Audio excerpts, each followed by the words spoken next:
Yo, it's your boy, Mr. SmokeFella, man. We back here for another episode of Humidor Sports and Cigars by way of Sports Zone Chicago, man. Hey, man, we got a lot to talk about, so why beat around the bush? Hey, we done had this good weather all week, and now I want to drop here on this Saturday, but we in it to win it like we always do. So we finna give y'all the shits, the giggles, and we're gonna talk about sports like we do it in the cigar shop, straight, uncut, and raw. I'm bringing my guys. Hey, some people be like, "Where's Waldo?" We do, "Where's Kevin?" But my man KDL, what's up? What is happening? What is happening? How y'all doing? Good morning. Good Saturday morning, man. Let's get it. Let's talk a little sports. Let's get it. Hey, man. Saturday mornings, it's always been about Saturday mornings since we was a kid. You know, we got up. Well, that's true. Watch the cartoons with a bowl of cereal. Saturday morning, now you having your bowl of cereal with us. It's true. I used to watch Super Friends, but I don't know how old y'all are, so y'all might not know nothing about it. But I used to watch Super Friends. Hey, Kev, I know all about that. Yes, sir.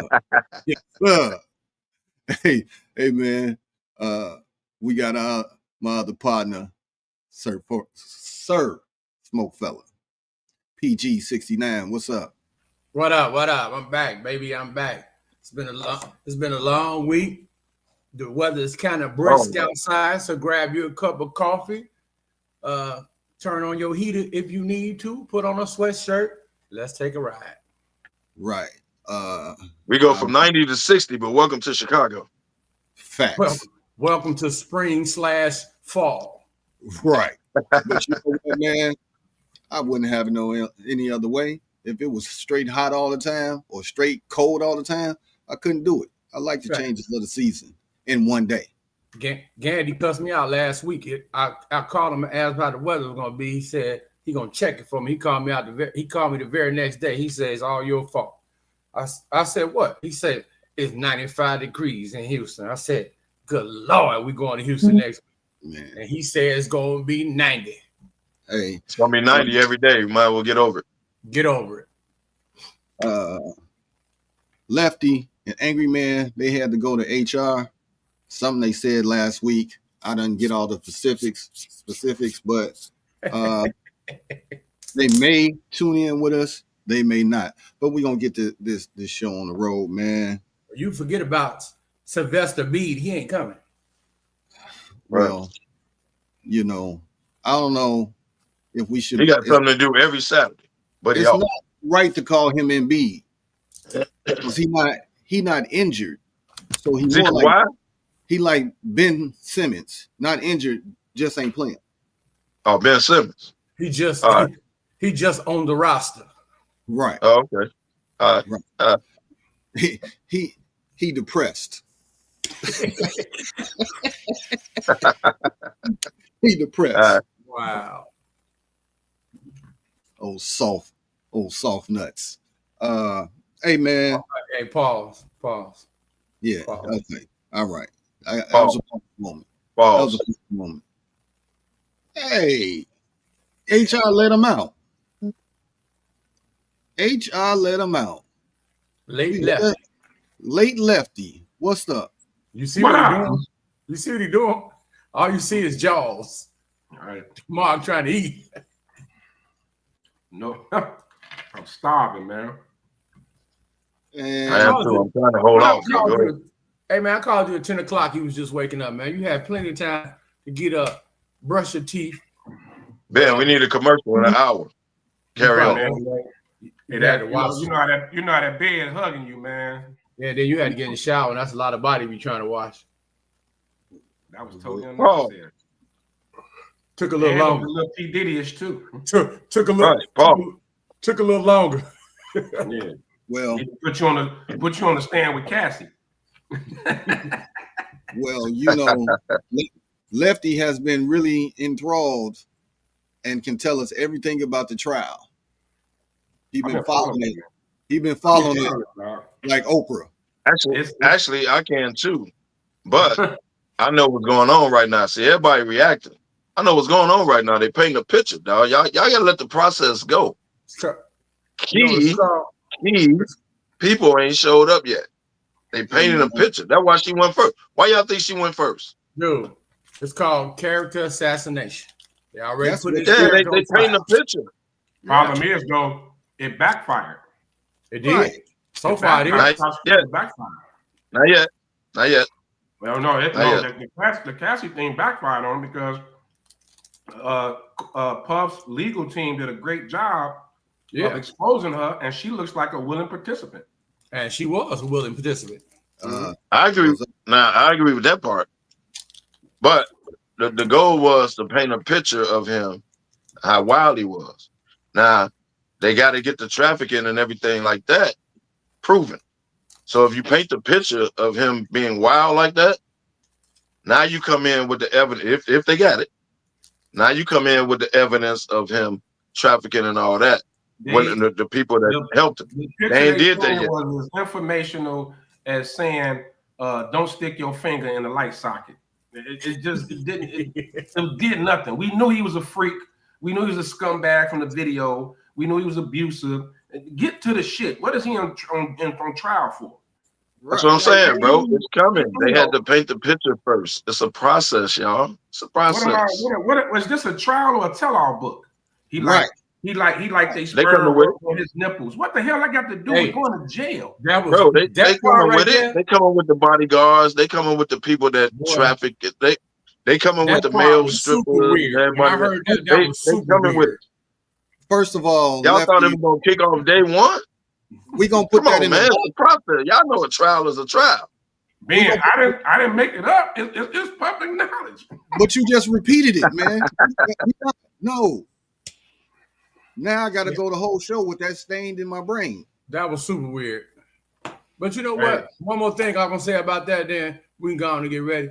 It's funny how they grabbed Puff up, they put him on charge. His trial started right away. All the information come out right away.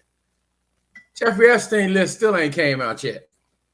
There ain't no list coming out. That's right. And exactly. Because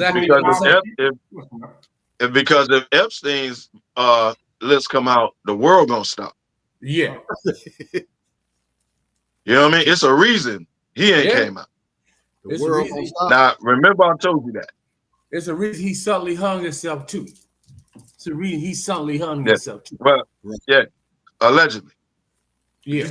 You're getting into politicians, all type of motherfuckers, man. So. Well, check it out here, man. We got to talk about this fucking draft lottery. We starting it off with that? We starting it off with that. Well, because it's come on, man. The draft lottery has been rigged since, I'm gonna go way back. New York Knicks, 85? No. That's where everybody want to start it at, but I'm gonna go back further, Kev. When they flipped the coin for Chicago and LA. That nobody saw. Nobody saw. You went. People forget about that, man. You went way back. No, I get that. I get that. Nobody ever saw. Nobody ever saw. That's all you saw was them picking up the phone, calling LA like, "Hey, y'all got the number one pick." So you tell me it didn't start then. You just tell me it didn't start then. Right. Okay. Well, I point back to 1985 when the New York Knicks got Patrick Ewing. Yeah, because when he stuck his hand in I'm old enough to remember clearly. I was like, "Whoa, how did that happen?" When he stuck his hand in that little glass and he started moving around looking for the New York logo. Come on, man. You on national TV. I know it was tape delayed. It was tape delayed. Hey, but come on. Bro, it's crazy because it's funny. We used to be engulfed in the TV just to see the little lotto balls going up in the air. And then to see that come out saying who it was. They just went away from that like totally quick and started doing it through Ernst & Young. If I work for Ernst & Young, hey, you need the first pick? What you giving me? You got it. So 1985, we know that. But LeBron leaves the Cavs. Who gets the number 1 pick? Wait, say it again. LeBron left the Cavs. Who got the number 1 pick that year? The Cavs got the number 1 pick. Right. Okay. AD left New Orleans. New Orleans got it. They got it. I mean, I can fish around for some more, but then I'll go to the draft saviors where they finagled the market, for these teams. Let's go back to, and these are no disses on nobody, but LeBron. He goes to the Cavs. Homegrown, baby. Homegrown. We can say the same thing about Chicago. D Rose, baby. Right, I was going to say D Rose homegrown. Right. 1.8% chance. Right. And I'm even going to throw the Spurs in there, even though Wemby wasn't homegrown. The Spurs was getting ready to be like taken off the map when it comes to NBA, and they get Wemby. And they almost came up again. And they number 2, they could have pulled it this year. Exactly. So they number 2 still sitting pretty. And they still gonna get another hooper. Yeah, they still sitting pretty. It's a good draft. So they probably will pick Ace Bailey. They're gonna pick Ace Bailey because they don't need another guard. No, they don't. They got Castle Rookie of the Year. Yeah. See, Ace Bailey can play the 3. If they Dylan Harper was projected to go before Ace Bailey, but since the Spurs are number 2, they got, like you said, Castle. So why pick him? Get Ace Bailey. You already got somebody play the 3. Right. Did I or did I not say a couple of weeks ago? You did. That Baldy Diamonds. Utah and Washington was not going to get the Cooper flag. Yeah. Even though they had the No, best we know that.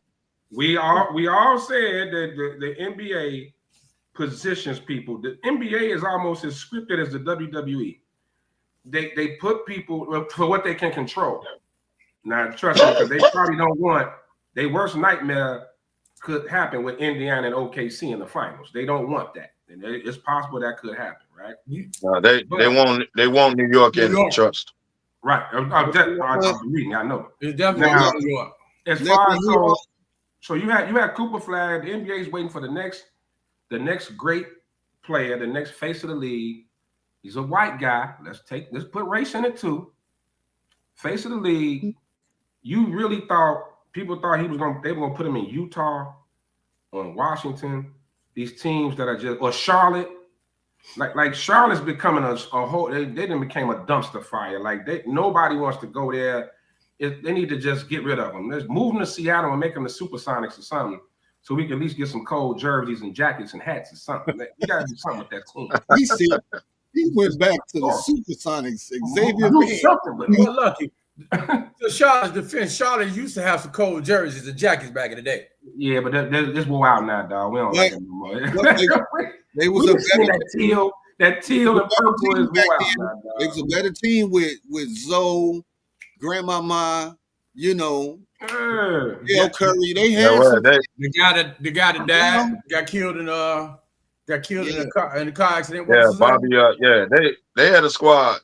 Anthony, they had a squad, bro. They had a squad for a minute. They had a squad, man. Now they just, like you said, left it a shit show. But last week when we was talking, about this, we was like, okay, 76ers, Spurs, one of them was gonna get it. None of us even thought about the Mavs being able to jump into Baldy Diamonds did say something about the Mavs. Yeah. When they traded Luka. Baldy Diamonds. I let that go too. And you're gonna let him repeat it.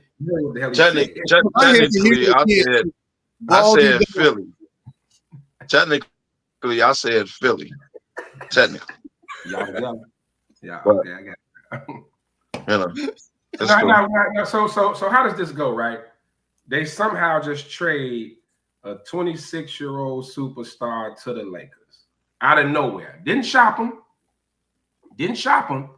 We just woke up with breaking news. Just did it overnight. Luka Doncic got traded to the Lakers, and then and here the death threats to Nico and all this, and they thought they was gonna run him out of town, and then just so happened the lottery falls their way and they get Cooper Flag. But guess what? And did y'all see the war room? They jumped up like it was an NFL draft. Can you say backdoor? That was a backdoor deal. Nico was never phased through all of this. He was. None. He had to sit there and take it because the league told him, "We got you. Do what you got to do on this, but we got you." He stood in the stand. They were saying, "Fire the man," all that.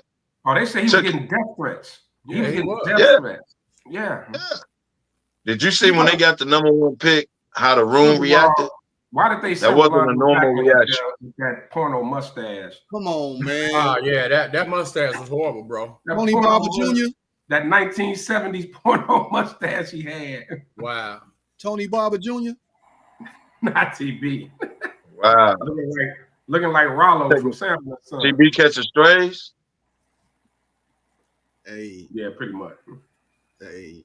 It got to stop somewhere. Don't you say that? So now you got all. I've been hearing a lot of people coming on defending it. People talking about the lottery rig. Come on, dog. Like coincidences. Like we're not stupid, right? We all know chances of winning the lottery are less than 1%. Right? You ever win a Mega Million or something like that. And Dallas made the play in, so they shouldn't have been that low. Exactly. It just can't keep. It can't keep happening. And why is the NBA the only league that does a lottery? Every other league is the worst team gets the first pick. Yep. Because you want to make the other teams better and competitive. The NBA, you're a damn lie. You don't think they place people where they want them. It's why they blocked the Kobe trade. It's why they blocked the Kobe deal to Charlotte. It's the reason all this stuff happened. Why is it all superstars end up in LA? Wilt Chamberlain, Kareem Abdul-Jabbar, everybody ends up in LA. It's just Paul Gasol. Like everybody ends up in LA. Shaq. Chris Paul. What happened there? That guy. Well, he wouldn't let Chris Paul to LA. Well, he was already had LA. Because the league owned the Pelicans at the time.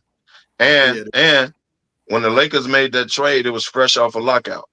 So Dan Gilbert ran off at the mouth like, wait a minute, we just had a lockout because of this, and y'all doing it again.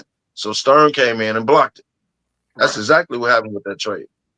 It was actually, if you look at it, a nice trade. Why are all these guys placed in LA? This deal with Giannis coming out. I'm not trying to jump over anything, but Giannis, right? You think they're gonna let him put him in a small market? Not at all. Nope. You think the league gonna let them trade him to Washington or a team like that? No, first of all, he coming from a small market, so they're not gonna send him back to another small market. That'd be stupid. Yeah. He's going to a big market, trust. Right. All of a sudden, Dallas don't want Luka. The league say, hey, there's only one place you can send him. Right. One place and one place only. You do this for us, I get you back because everybody knows. Call nobody else. Call LA. Just like the Lakers, the Yankees. But didn't nobody know about it. They didn't put it out there. That happened overnight. Like you said, that happened overnight. That's why they said don't call nobody. Don't call nobody. We're gonna hook y'all up. Don't call nobody. Call LA. We already talked to them. They're gonna send you 80. Call them. Can I say this to the Bulls front office, man? And I need them to hear me. And they need to hear me loud and clear. Y'all fucked us. Because if y'all would have went on ahead. Which time? They could have went on ahead and tanked this year, right? They could have tanked this year, and they would have been part of this top 7 mix, right? With a real chance to get the #1 pick. Well, now that would have made them. You don't think they tried to, though, man? You don't think they really tried to? Nope. Because they would have been Utah, Washington, New Orleans, everybody that had terrible years, Philly, and they still wouldn't have got it. The league is sending that boy where they want to send him. But it would have made them think. They would have had to had a conversation like, man, Chicago been down for some years, man. Maybe we need to, put some shit in the mix. But they was in the play-in like the Mavs. Right. Exactly. They was in the play-in. Same thing. They won and done. They was in the play-in just like the Mavs was. Yep. Well, I'm just put it like this. I'm just mad at the goddamn Bulls for all these damn years. Just That's say what it that. really is. I'm mad at the damn bro. Bulls because they ain't did nothing. We've been mad at them for years. We've We been got mad at them since the got debacle of letting Jordan and all them go. I mean, letting the we got team the go at the same GM time on 98. from Denver. Thought he was going to put together a squad and all this, and he ain't did shit. He found It's that. been a He very found that young boy, disappointment, though. but ain't nobody want to talk about that. He found that young boy. That young boy gonna be a star, man. Barsu, what's his name? The young boy on the Bulls, rookie last year. Well, put some people around him. I can't Put some people around him. Stop. That kid is good, man. Put some people around him. Stop paying Patrick Williams. Stop paying Patrick Williams money. You know he's not gonna play for nobody else in the NBA. Stop doing that. That's a great question. You paid him. You paid him. I'm just saying, man. It's the same dude to help find Joker. He didn't found this boy with the Bulls. Man, I'm telling you, he so you got faith in him. You got faith in him? Not at all. Okay. Because other than finding the young boy, what else has he done since he been here? He been here a couple years, bro. Well, what has he done? Okay. I'll give you. Hold on. I'll give you. No. I'll give him this. Mm-hmm. I'll give him Lonzo Ball. I'll give him DeMar DeRozan. I like that when he first came in. Before Lonzo Ball got hurt, looked like it was gonna work. Right? I'll give him that. But when Lonzo got hurt, what else has he done since? Like he brought in the Lonzo and the DeRozan and that squad. Okay, all right, gotcha. Okay, good. So good look. So yeah, how about maybe it's a chance that maybe they take the OKC route, right, and just keep stockpiling young players until they grow into something instead of making household. I see a lot more teams are going to go that route. I think a lot more teams are going to go that route. So you have to wait 10 years before it pops. Hey, that's probably what it is. How long we waiting OKC? And look at them now. Well, it didn't take that long in OKC. Yes, it did. Right, it didn't take that long. It didn't take that long. It didn't take 10 years. It was down there 8. It ain't take that long. Since Durant left? They was 2 years removed. They was about 2 years removed when Durant left, and Westbrook got out of there. 2 years later, they was at least making the play. How long has Durant been gone from OKC? He left after 16. After the Cavs won in 16, so that's 17, about 8 years now. That's what I just said, about 8 years. Yeah, that's close. No, but they was competitive. Bro. No, they was competitive with Westbrook, Paul George. Like they was still competitive. They never hit rock bottom. They were still competitive. They wasn't rock bottom after Westbrook left. Maybe a year. Paul George. Maybe a year. Maybe a year. You see that comment? And then they, I'm just saying, man, I give you that. Maybe look. First of all, $90 million in today's NBA ain't shit. Let's call it what it is. That's damn near minimum wage. It's a lot to us, but in the market, it's not a lot of money. It's good for a team. Second of all, this guy, the same way nobody knew SGA was, this guy, he has a knack for finding those gems.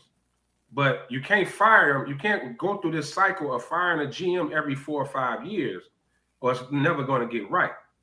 So let him. I don't know. He's been here what 5, 6 years now. His first. Talking about the GM and the Bulls. Yeah, his first nucleus didn't work with Rosen and Levine and them didn't work. Nice starting over. You got to give him a couple of years, see what he can do. If he can find a couple of more of these boys like he got last year, that rookie, if he can find a couple more of them, Bulls gonna be tough, boy. Watch what I tell you. But we gonna be too old and realize it, but well, thank you. We gonna damn near DC now, but they're gonna be good. We gonna be on the porch drinking bourbon on that swing. No, we're gonna be meeting up at White Castles and getting our senior citizen coffee. Or McDonald's. When you get to talking, I'll go do that right now.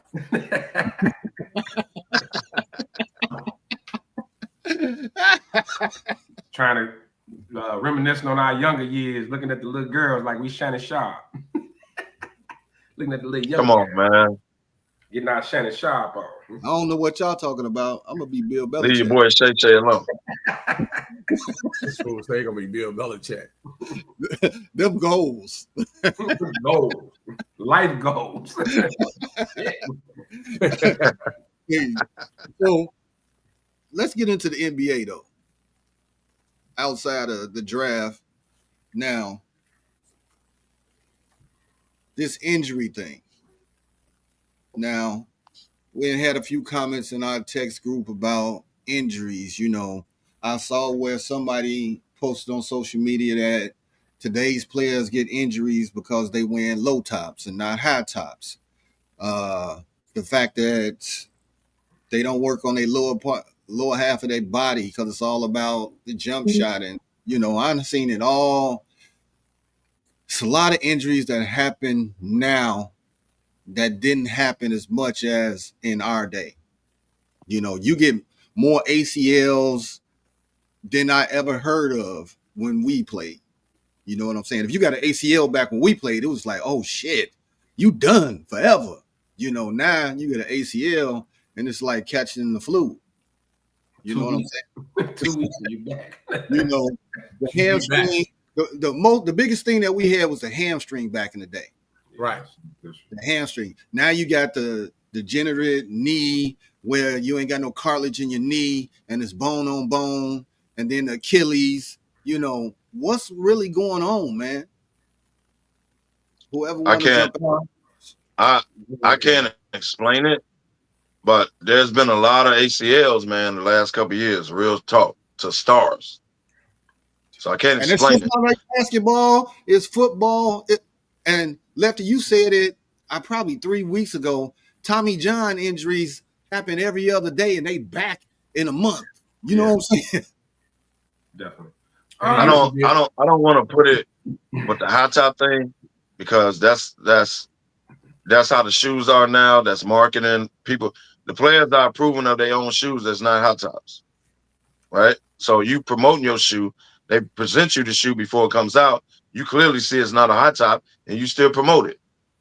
So I can't say it's not wearing high tops because people with high tops got Achilles too. So I can't put it on the shoe. I don't know what it is. It's a freak injury, bro. Jason Tatum was literally standing there, and the ball was loose, and he went to go, and it just popped. Like you can't put that on a high top. How a high top would have protected that? So it's the Achilles is a freak injury. It's usually always non-contact, and it just happens, bro. And the man had 42. Man had 42 points. Yeah, he was loose and playing. It's just a freak injury. He was completely loose. Yeah, he was stretched out. It's just a freak injury, bro. You can't explain it. But it's been so many of these, man, over the and like you said, it's not just basketball; it's football too. It's just a freak injury. So you know who said that, kid, was Nick Van Exel. So when you talk about, it got nothing to do with high tops, bro. Hold on, Kev. Let me say something right quick. When you talk about the Achilles, you're right. It has nothing to do with high top. But when we go back to the high ankle sprains and things like that, those relate back to the shoes and your ankles being taped up and stuff. When we was back in the day when we was playing, we could get taped up. We would wear socks. Sometimes some people would even put on little ankle braces up under their shoes, tie them up tight, and ball. So some of those ankle injuries, I would relate back to the shoes that they wear. They wear all low top shoes. So of course, when you come down, you step on somebody's foot, you ain't got nothing to protect your ankle for. Of course, it's gonna get rolled. So some of them ankle injuries I believe relates back to the type of shoes they wear. They're basically wearing track shoes, bro. This ain't an ankle injury though, bro. I ain't saying nothing. We're talking about the Achilles. I'm not talking about the Achilles. I'm talking about the high ankle sprains, the ankle sprains and stuff like that. That too now. A lot of exactly. Ankle happen every day, B. But I think what everybody's kind of missing, it's just I got the reference, Kev. I got that reference. Yeah, the paid in full. Yeah, I heard that too. I think it's just simple evolution, man. Like as athletes are more athletic, more muscular. You got guys are jumping out the gym. Guys are bigger, stronger, faster. That's the counter of it. There's going to be more injuries. You didn't have, again, as crazy as it sounded, I thought about it after he said it. When they were talking about baseball with the muscle pulls. He said, you know why cats didn't have them soft tissue injuries back in the 60s and 70s, Babe Ruth and them? Because they was fat. You can't pull fat. Exactly what he said. It was the craziest shit I ever heard in my life. But think about it. The more guys you got with 48-inch verticals, and like everybody, and there's a lot of strain on your knees and everything. You got kids growing at ridiculous rates. It's just the injuries. I think that's the counter of it, right? You're gonna get more athletic. It's not like they don't have the technology and the strength and conditioning as DY, led to. I think that guys are working out. They hooping every day. Like Kev said, just the fact, dude was stretched out. What you can't, he ain't like he came out and popped his Achilles in the first 2 minutes. This dude had 42 points, been running all game. He's not tight, and it just pops. It was a simple move. He didn't do nothing crazy. But then you also got guys that jumping high. You got the Ja Morants who jumping and coming down, coming down on people's feet. And it's just, I think it's evolution, man. So you're going to get more injuries, the more athletic, it just is what it is, man. I don't think there's nothing you can really do about it. I don't care what type of strength and conditioning coaches. A muscle pull is what it is. We older, we get out the bed and get Charlie horses and shit. You ain't do nothing wrong. You just got up and shit locked up on you, so that's true. It's just life, man. So we all played, we hooped, and if somebody came on your squad, new addition to the squad, and this cat, his workout game was like up here, everybody kind of followed and was like, man, that shit, man, everybody working, it changes the dynamic and all of that. Do y'all think Luka is going to go to LeBron and say, hey, man, get me right? Yeah. Or is Luka just going to go back to his homeland, drink beers, eat on Cheetos, kick it this summer, and then come back and try to get himself in shape? Probably what he needs to do. Well, he overseas right now, drinking beer and doing hookah. Now, he don't need to eat American food. That's his problem. He needs to get from over here. No, he kicking it right now. Now, come towards the season, I hope he comes back early. He gets with LeBron and be like, man, let me slim down a little bit. Now, even if he slims down, let's say he comes back early before preseason, and he gets with LeBron, he works on his body. That has nothing to do with the effort on defense. There it is. So you still got to give effort. So it doesn't matter if you get your body right. You have to give effort, at least effort on defense. Well, Steph Curry used to be hit a lot, right? I'll give Steph credit. But Steph at least tries now. He tries now. You can throw Steph out there by himself and he'll try. They'll help him out, but he'll try. Luka does not try. So it doesn't matter whether his body is right. You know why he doesn't Steph? Try, bro. You know why they hit Steph? Because his ankles wasn't shit at the time. And he couldn't go hard. No, they hit him because he didn't try to play defense. Don't do that. Don't do that. Don't do that. Don't do that. He couldn't go side to side. Don't do that. Because his ankles didn't bother him when he was shooting the ball. So don't do that. Don't do that. Don't do that. They hit him because he didn't try. Two different things, Kev. Derrick Rose used to kill Steph. Hey, Kev. Rose used to kill everybody. Because playing offense is totally different from playing defense. You got to be able to slide. You got to be able to slide those puppies on defense. But you had to try. Back then, Steph did not try. He didn't care. No, I'm gonna light you up on the other end. So no matter, I give him credit. We basically getting off topic. Had braces on his ankles. But we kind of getting off topic. Going back to the injury thing, Steph came in the league with ankle problems, right? And a lot of these kids, what we not realizing, they coming into the league with issues. It's not like they got in the league and all of a sudden, like a lot of these cats, Embiid came in with a bad back, and and I know I threw y'all alley-oop, so I'm gonna give y'all that. Go ahead, take that one. Steph came in with bad ankles, like Zion came in with bad wheels, like all that happens. But think, man, when you listen to these old podcasts, these old NBA players, you go back a little further than that. Greg Oden came in with bad knees. Greg Oden had the body of an 80-year-old at 18. Yeah, but you can go back to Sam Boone. Sam, like the catch like that. But think about it, when you listen to these old podcasts. Greg Oden would never get off because he came Vernon in. Maxwell said Vernon Maxwell literally, he said he would go out drinking and smoking weed all night until 5, 6 in the morning, get up and play in the game. Oakley said Michael Jordan ate McDonald's every morning for breakfast and ate a steak before the game, right? So it ain't like these cats was doing no different diets or doing something special that made them stay in shape. Guys weren't athletic. Bill Laimbeer wasn't going to pop a Achilles because he couldn't jump over a credit card. So you didn't have to worry about shit like that.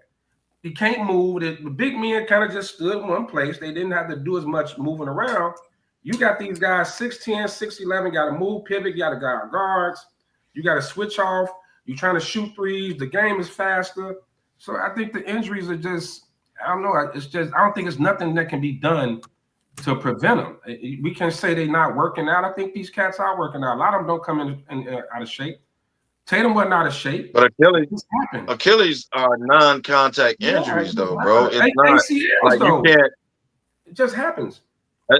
It doesn't matter. It doesn't. Well, ACL is a little different. I would say Achilles is so non-contact, bro. If you look at everybody that get an Achilles, they just fall on their own. They usually out of the play. It's a sudden move. Right. It's a sudden move. They chilling. Jason. I keep using Jason Tatum as an example. The man was literally chilling. Oh, loose ball. Let me get it. And he just moved and it popped. Nobody touch him or nothing. I give one better in college. We in the game. The other guard with me. I pass the ball on the block. I set a screen for the guard. Wait, but before you pass the ball? You pass the ball? You pass the ball? Go ahead. I'm sorry. Go ahead. Go ahead. Proceed. Go ahead. You pass the ball. I was just stunned when you said it, but go ahead. I was a little shocked. I'll take that. Hold up. You pass the ball. Go ahead. Pick up after that. You pass the ball. Y'all the bloodline right now, huh? Yeah, I'm gonna need some video of that, Kev. I need a video of that. Go ahead. I pass the ball. I set the screen. He comes off the screen. He goes down. We looking like, what the fuck happened? ACL. Yeah. It's like that. He yelling. He on the ground yelling and screaming like, I'm like, what the fuck happened? It's like somebody was in the crowd and sniped him. Yeah. But you know what? With the Achilles, man, you ain't got to go to sports. It's normal people just walk and they can step down and plant their foot the wrong way and they tore their Achilles. Well, you know a lot about that, but that's neither here nor there. Now, Pat, I feel like that was totally unnecessary. It was. I think it was too. I think that was totally unnecessary. Right? That was funny as hell. That was unnecessary. But hold on, y'all. Let's go back to the Kyrie injury and let's go back to the Juju injury. Very same thing. They was going 100 miles an hour. They planted, tried to go the opposite way, and their knee gave out. Then was ACLs. Juju and Kyrie did the exact same. If you go back and look, exact same move. They was going 100 miles an hour.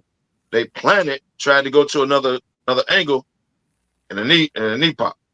ACL. Did nobody touch it? I think Sean just put this up. Dre Greenlaw, he was going to get back on the field and popped his Achilles. Yeah, just heard on the field. Yeah. Right. Yeah. Right. You coming off the sideline to run in for a lot of that though, it does come from wear and tear as well. Just like with a car or anything else, the wear and tear. Oh yeah, it's a lead. I agree with that. Comment, he's absolutely right. Leading causes of ACL in basketball players: sudden pivoting and cutting, landing from jumps. And just think how much they doing that all year. Like you're constantly, moving and cutting. And like I said, you switching off, you playing 4 or 5 different positions. And you got to take that even to the part of the conditioning and practice. The conditioning part, that's what part in it too. guess what? Back in our day, we should have really had more wear and tear injuries than anybody because we started playing on concrete. These players today don't play on concrete. They on hardwood from the jump, and they stay on hardwood. We was on concrete, bro. Yeah, that's true. We was on concrete from the jump. Players didn't have long NBA careers too. That's why you got a lot of people walking around here without no cartilage in their knees too. Have you seen Tim Hardaway walk? Yeah. And he played on concrete. I'm saying, have you seen? They did. We all did. We all played on concrete. You seen Mark Aguirre walk? Yeah. I didn't know Tim Hardaway knees was knocked like that. Let's not forget Kenny Smith. He like Kenny. Yeah.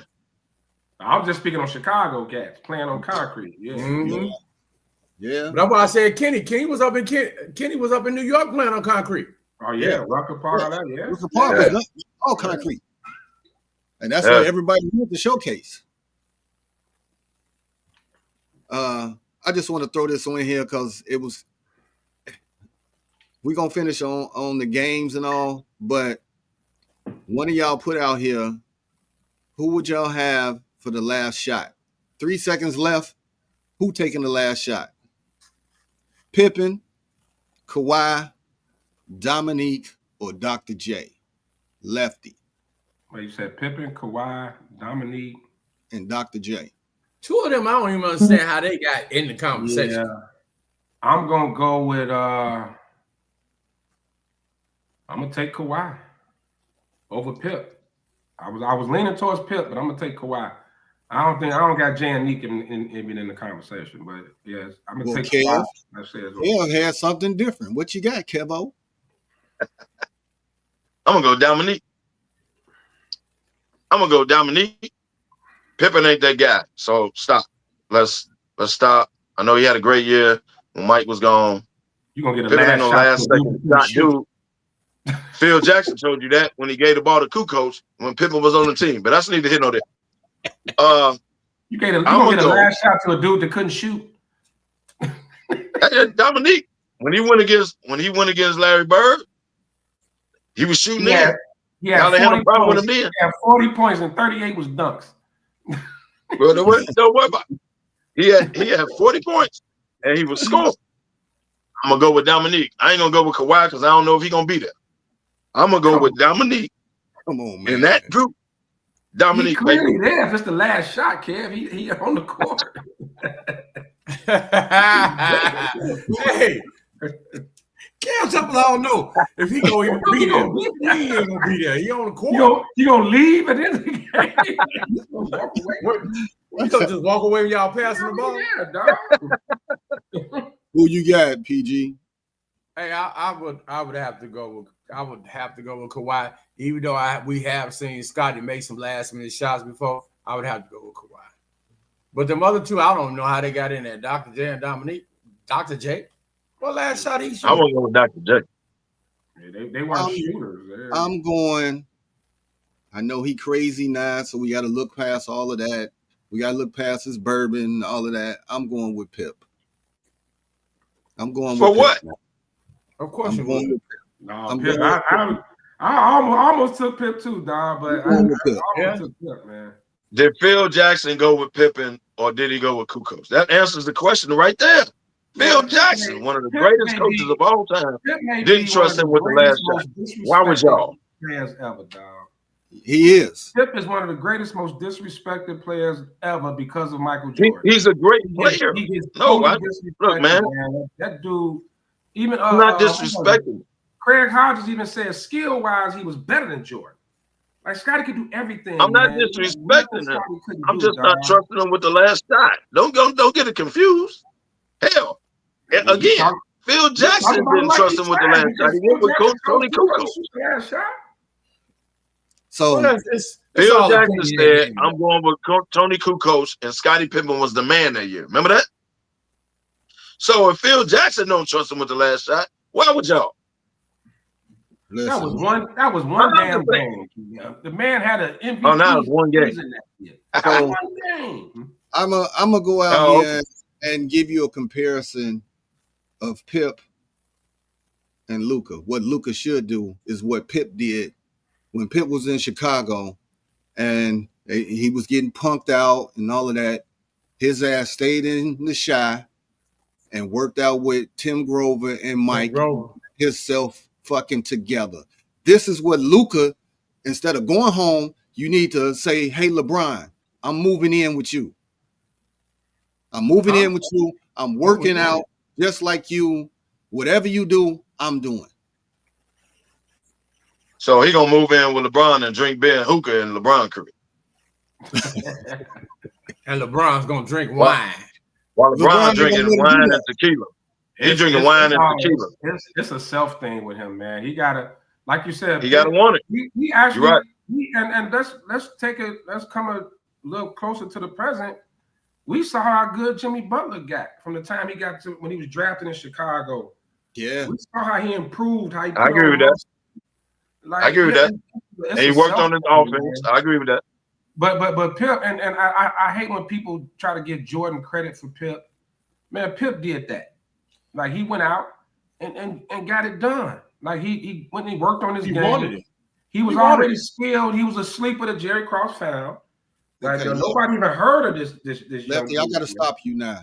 I'm not giving Jesus Jordan credit for Scottie Pippen. You gotta give him some of the credit because who did he stay and work out with and play against? Pippen even said him and Jordan didn't have any type of relationship. They weren't. They didn't have no relationship. They never worked out together. Ben, look it up. They never worked out together. Who said that? Me, Pippen said that. Mike was working out with Tim Grover, and then he said, "Oh, Pippen here, I'm gone." He didn't hang with Mike. I didn't say they hang together. They worked out together. Tim Grover worked them out together. It was said the year that he came back and he had muscles and all that shit. That Michael Jordan helped him lift weights, huh? Michael Jordan spotted him. He didn't say Mike. Stop. Hey, you know what? You sound like a Jordan hater right now, DeMar. I ain't gonna hate. I'm just saying, like, get him. I'm saying that's what I mean by when I say Scottie Pippen may be one of the greatest, most disrespected players ever, because everybody gives his credit to Mike. Everybody because of Mike. Scottie was a great player.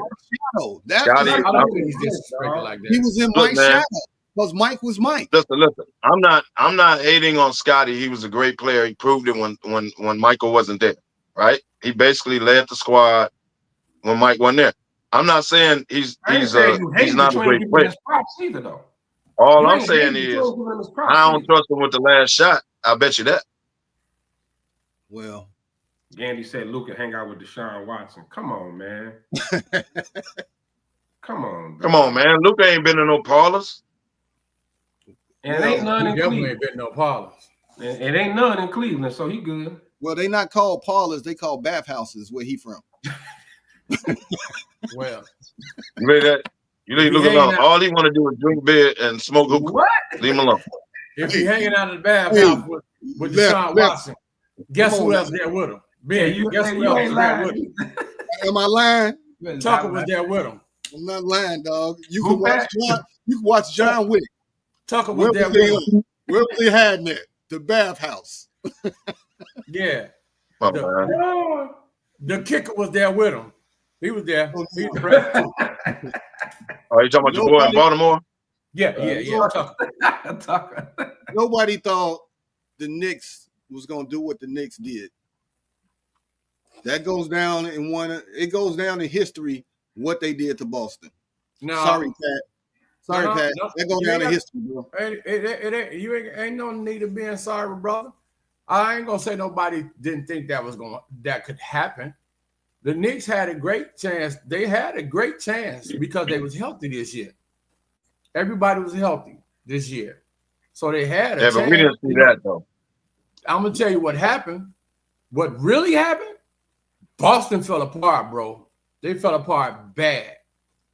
That's taking no credit from New York because New York played ball, but Boston wet the bed. Talk about your coach. So basically, out of 6 games, Boston was up 20 points in 4 of them. Let's think about that. Week. They won 4-2, right? They went 6 games. Boston was up 20 points in 4 to 6 games and lost the series. So again, don't put it on Tatum. Tatum only missed 1 game. The man had 42 when he left. Nobody said that. Only 1 game. Hold on. Tatum only missed 1 game, so don't blame Tatum. The reason they lost. Don't do that. You didn't blame because they won a game without him. Hold on. They won a game. They won a game without him. Hold on. Who said anything about Tatum? Hold on, dog. Okay, go They ahead. won a game without Tatum, correct? So we can't say because they didn't have Tatum, they lost. Can't do that. 4 out of the 6 games, they were up 20 points in said game. So you got to give me a reason why they lost. How they lose the series? That's what I said. They give me a reason. He just told you. I said Boston they broke down as a team. Yeah, they wet the Boston bed. wet the bed. It's no finger pointing at nobody on there. They wet the bed as a team altogether. The defense showed up on 1 or 2 games. They sucked the other game.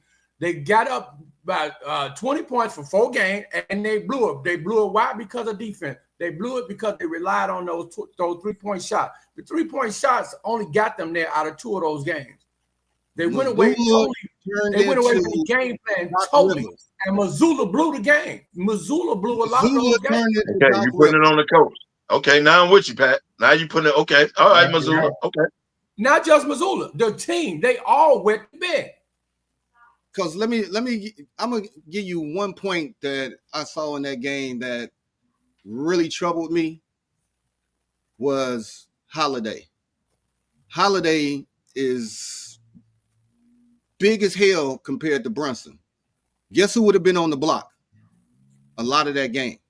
It would have been Holiday. It should have been Drew. He would have beat Brunson up so bad he couldn't just do what he was doing because he was big bodying everybody that came his way.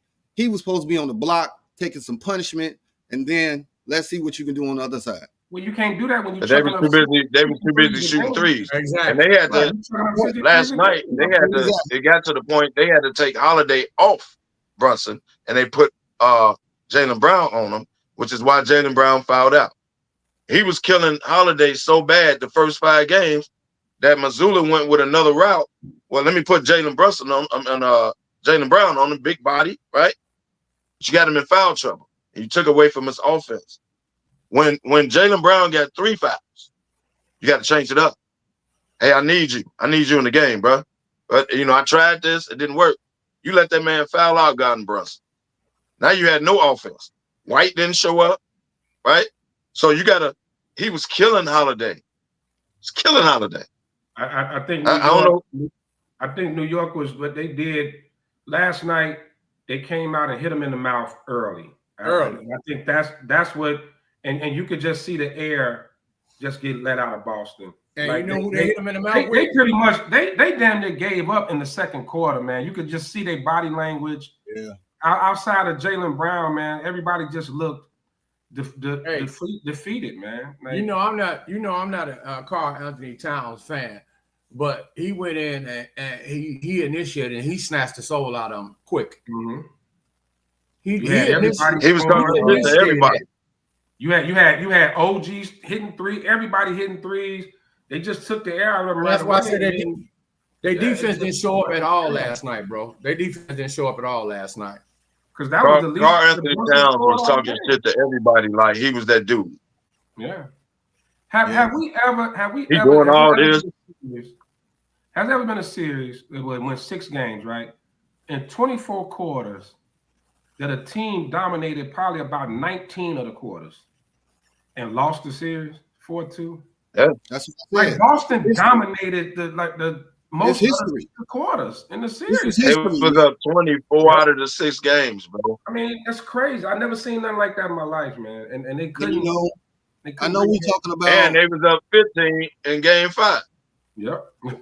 Now what's gonna happen? I know for sure. They're gonna look different. We gotta put Indiana into this because Indiana. This is 2 years in a row. 2 years in a row. Indiana, and we said it last week, they well coached, they physical, they long, athletic, they put the ball in the bucket. Their defense starts their offense, because what they have done in the playoffs in these first 2 rounds, you got to take your hat off to the Pacers, man. It's real. It's real. And you gotta take your hats off to the Pacers. This is 2 years in a row, the Western Conference Finals. This is 2 years in a row for Minnesota in the Western Conference Finals too. So yeah, you got to take your hat off to them. Indiana, 5, 6 seed, whatever it was, grimy, but they get there. That's 2 years in a row. I think New York will win the series. At what point do we stop overlooking Indiana? Because you got Knicks fans already buying their finals tickets like it's gonna be sweet. Right. I think it ain't gonna be no sweet. I see 7 games. I'm actually leaning on putting my money on Indiana to win that series. It's time to stop overlooking. I'm not gonna do that. Man. I'm not gonna do that. I'm gonna say New York wins in 7. It's time to stop overlooking that team. That is a hellified team, and they're well coached. And they're healthy. They got a defense. I agree with that. I got a defense. I agree with that, but I think New York is the better team. They got an unselfish superstar. I'm telling you, man, Indiana. It's time to start giving their props. It's time to stop looking at them like they just the lucky squad who got there because people were talking about last year they got lucky because of injuries. Bro, and this you can't help but well, actually they did. They just took down the number 1 seed. But yeah, they did. They deserve their credit. They deserve their credit. They deserve their credit, but I don't see them beating New York. Now, if they do, congrats. I don't see them beating New York. New York got home court advantage. The Garden gonna be rocking. Like I don't see that. But the way this NBA playoffs been going, we don't know. How many games did Cleveland win? 68? This is 67, something like that. Right. Yeah. They had a hell of a season, man. Indiana. So it comes down to matchup. Indiana dominated. Comes down to matchup. They were a bad matchup for Cleveland. That series, man. It was ridiculous. They did. They were a bad matchup for Cleveland. Kev, I'm gonna disagree with you. Normally, you could say, yeah, the matchup, they just outplayed them. Bottom line, they outplayed them. Matchups, I don't give a fuck about matchups. They just outplayed them. Outplayed, outcoached, everything. Yeah, the whole gamut. They checked every box, and outplayed them.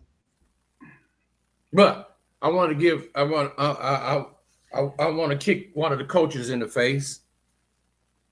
Tom Thibodeau is horrible, bro. In the fourth quarter, they was up 30 points. He still had his starters in the damn game. That's what Thibodeau. Why? Yep. Tibbs run his people. He run his people on the ground, bro. That's what he do. And I put a post on Facebook. As a former athlete, I never wish injuries, right?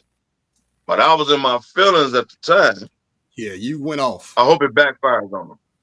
You went off. There's if Boston waves the white flag and puts their start and put their reserves in. It was guys out there we had no idea they was Boston Celtics, right?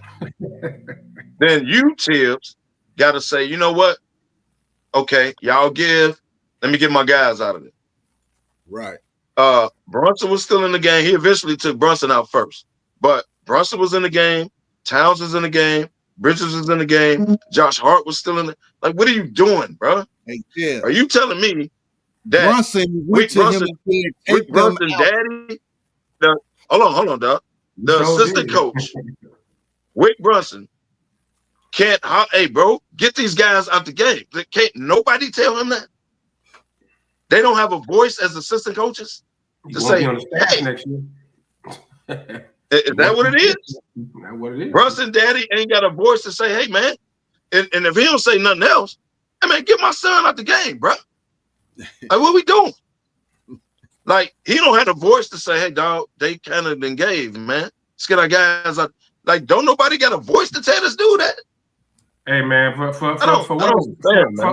what it's worth, though, as much flack as we give Tibbs, his teams are always competitive. It's just they always play hard. They always play hard. He's an old school. he's just an old school coach, man, and he that coach that make you run all practice till you throw up.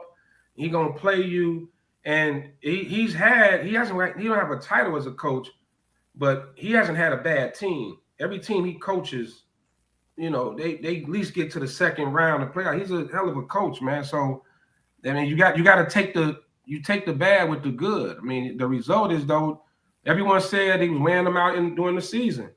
They're in Eastern Conference Finals, bro. The result is what it is. If Russell would have sprained his ankle, or I agree with you. I'm not disagreeing with you at all. While he was still in the game, Tom Thibodeau would have got death threat. But by the time he left Madison Square Garden, we're at the top of the hour, man. We're gonna take a break to pay some bills, and we'll be right back to finish up talking about Tibbs and the way he play his players. Cool.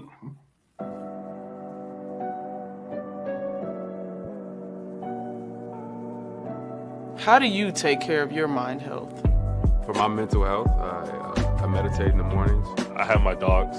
They're the best. I just find ways that help me just relax. Finding things that make me happy, like being close to my family. I meditate a lot and read books.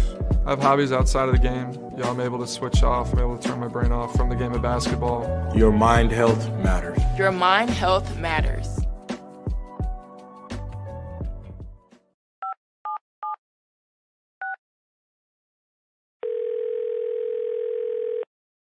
Yeah, hello. I'm really not sure if this is what you all do, but I really don't have anywhere else to turn. Hi. I don't even know why I'm calling right now. I'm sorry. My thoughts are going a mile a minute. My kids are out of state. My buddies from the Army are all gone now. I'm really alone. I left the service last year. My mom just passed away a few months ago. I miss so much time with her. I keep getting calls about the bills, and I'm trying to get a job, but I feel so stuck. Okay, ma'am. I'm glad you called. Okay, sir. Let's stay on the line and walk through some things. Thanks. Okay. Thanks a lot. Thank you. Hey, it's your boy, the Superback, Sean Sierra, and be sure to follow Sports Zone Chicago on all social media platforms, on Facebook, Instagram, and our Roku channel. You can find us at Sports Zone Chicago, and on Twitter, we are at Sports Zone Shy. Also, be sure to download our mobile app so you can take Sports Zone Chicago with you on the go.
Hey, shout out to all the veterans out there.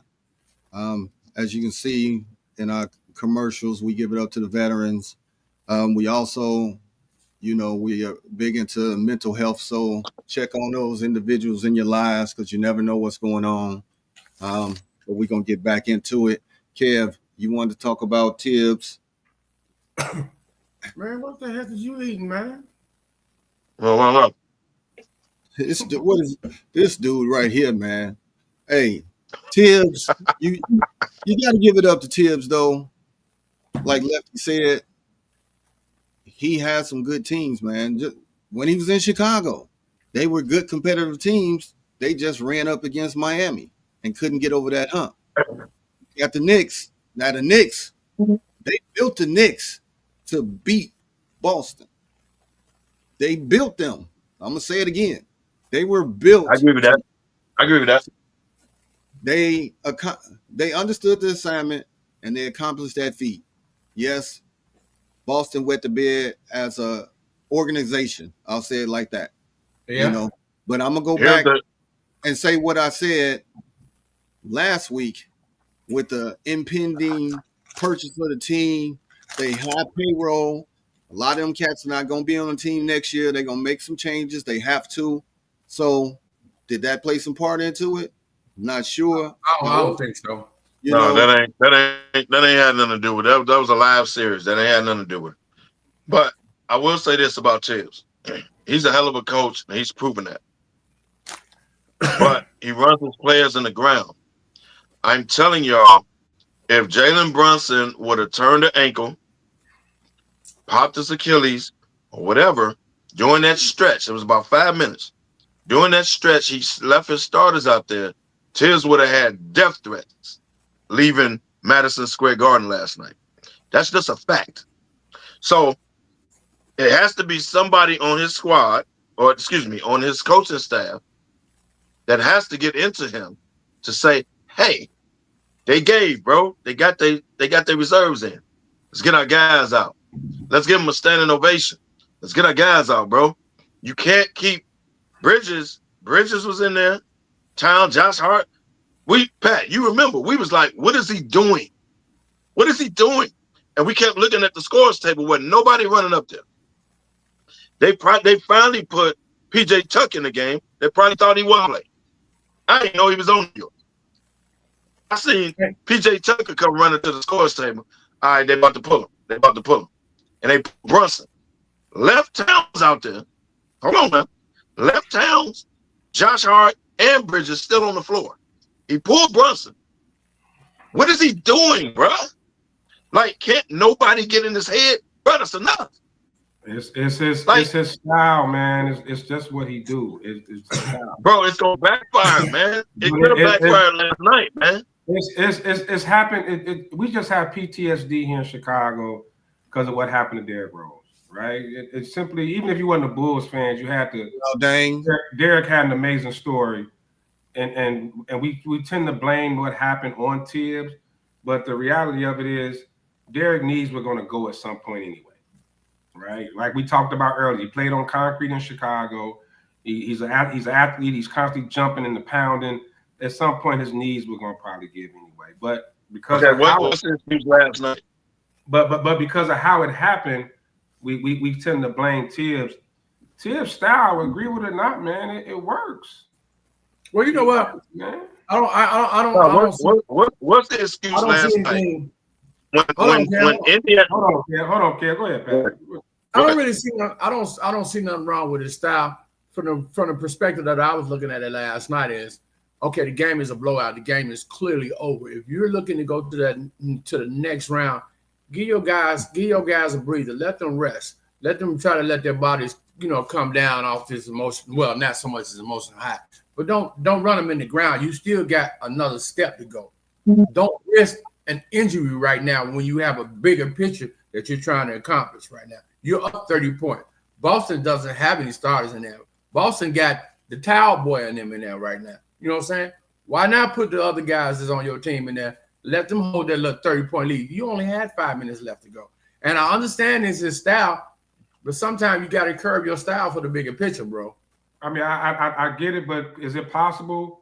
I'm not, and I agree with you on number one. He should have pulled him. I definitely agree. He had him in too long. But could it also been a thought of we don't play again till Wednesday? The series don't start till Wednesday. Yeah, they could be that. But at the same time, again, what are you proving leaving them in the game and you don't play the Wednesday? What are you proving? What are they accomplishing? And conditioning. Conditioning. Conditioning. Keep running.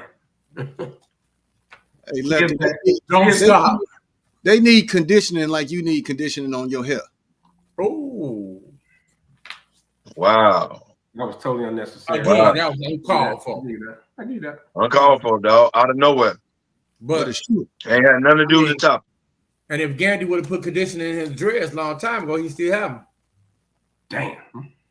What? Damn. Tibbs is that man catching strays in Tibbs was coach who favorite was that favorite saying on the line. On the line, run you to death. He that coach that rule you till you threw up in practice. He that old school. I agree with that. House made a great point, man. Like we complain about how soft the athletes are, but then when somebody coaches too hard, we got a problem with that too. So shit, it is. No. I'm gonna disagree with that. We can talk about soft athletes and we can talk about hard coaches, but when you're up 30 in a game and the other team is taking out their starters, you just on some gentleman competitive stuff, you take your starters off. That's just how it go, bro. Now we can talk about unwritten rules in baseball. That's unwritten rules in basketball. This ain't UFC. Ain't tapping out. Put your foot in there. No, hold on, dog. We talk about unwritten rules in baseball. Let's talk about unwritten rules in basketball. When the coach take their starters out, we give. We give them white flag. We give. You have to do that at the other end, bro. That's competitive sport. Because what happens is, what if? Hold on. What if? That is unwritten rule. If I take my starters off and I give, you take your starters off. Because what if one of my reserves? Okay, what if one of my reserves hurt one of your starters? Because y'all running up the score. Is that fair? And that's on me. The only written rule. The only unwritten rule that you can refer to in basketball, when the clock is running down, don't take that last ball. Right. Let the clock. That's the only rule, Kev. That take your starters off because they did. That ain't no rule. Okay. It ain't no rule. Then I win Boston. I win Boston Reserve with a hurt and clothesline one of the Knicks. I bet y'all would have felt different. Why are you doing that, dog? That's unnecessary. Oh, that's wrong. Like Boston was being but y'all had the starters in there. Not like I would have felt like Boston was being 30. I'm just saying it's not an unwritten rule, Kevin. Like, I don't have to remove. I'm old school too. Remove yours. So, bro, they giving up the game. I give. I'm putting my reserves in. Like y'all don't see that. It was personal, Kev. They made a statement. We beat y'all, and we beat y'all. I wish they would have hurt one of New York starters. Tibbs was an I bet y'all feel different today. Right. Mad he didn't get that job. Right. So it was personal. That's what it is. Let's move out west. I wish they would have clotheslined one of New York starters. Is it time? I bet we'd be having a different conversation today. All right, be cool over there, Dilly. That wasn't right, dog. I'm just saying, bro. And that's gonna, in Tibbs' career, mark this down. One day, one game that's gonna catch up with him roaring. He has him playing like that. He has. So I'm talking about since Derrick Rose. I'm talking about since Derrick Rose. Don't catch up with him. Is it time to give Ant-Man his flowers? Because listen, I'll say that. Let me frame it up. When they made the trade for Randall, we always like Randall ain't gonna fit. What are they doing? That's like the worst thing in the world. But guess who was bully balling? Balling. We did. Bully balling. No doubt. And Cat. Everybody, they got the zesty moves, the zesty pictures of him and his comments. Now you got straight bully ball, and Ant-Man is the leading the way for that squad. Is it time to give that man his flowers, even though he shooting the club up and not take care? We got to step away from all of that. Let's just talk about on the basketball court. Is it time to give that boy his flowers? I believe we giving him too many. I think we giving him a little too much. That Minnesota team, as a team, they're good. There's another team that's well coached, but you got to give Randall, that boy McDaniels, and Nas Reed, like Gobert, even like the parts they play. Oh man, Conley. Even Conley as a floor general. Another cat was it DiVincenzo? Is that over there too? Yeah. Yep. Like they because it was even in the Lakers series, like Ant had a couple of good games, but it wasn't like he was the, you know what I mean? He was the end all be all with that team. I mean, the closeout game, Gobert looked like Wilt Chamberlain out there. Ant was, remember going into, if you combine the game, the last game against the Lakers and the first game or two in this series, he was like 0 for 13 from 3 or something. He was, but he had other. You got to look at the stats, the other stats he had. Yeah, the other stats, and he does come on, but the narrative that he's the legend killer now, I'm not ready to, I'm not there with that, man. You can't give him his flowers. Man, he a dog. He a dog. Lefty. I ask you this: look at his graveyard. Look at Minnesota graveyard. Yeah, but you can't individualizing basketball. It's a team sport. Yeah, I get it. And you can't give him his flowers because the last time y'all gave him his flowers and said the man was Michael Jordan's son, Luka took him out. So he's back. To his credit, he's back. Different team. He's back in the Western Conference Finals. He has to win, bro. I respect him. But again, the last time people gave him his flowers and compared him to Jordan and all that, right? He flamed out. Luka took him out and went to the finals. Luka beat him by his damn self. So you can't, you give him his flowers that he's a good player. He's in the Western Conference Finals again. That's cool. He's a rising star, one of the top players in the league. Got all that. But let's not give him his flowers as if he didn't did it. He ain't got there yet, bro. All of y'all. We gave Jason Tatum the same dirt. Get there, bro. Jason Tatum got there, lost, went back, won. Ant ain't got there yet. So don't do that. Over with, Kev. You gonna have that same mindset if he wins it all? What if he wins it all? Nope. He didn't won it then. No, he didn't won it then. But he ain't won none yet. Remember, he was comparing the man to Jordan last year, and Luka took him out. Remember that? If you say he had home court advantage. Remember that? You said that 3 times. Don't say it no more. You know who took him out. I'm just saying. I don't want y'all to forget it.